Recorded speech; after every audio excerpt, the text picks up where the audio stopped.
What do you need to do before you go? Clutch down. Feel. Thank you.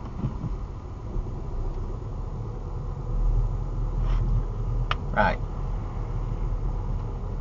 Clutch down. Stop. Now.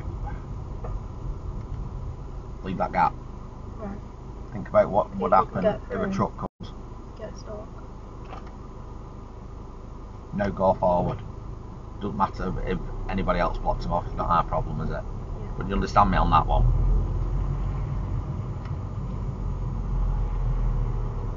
And leave a gap for the side road for us all.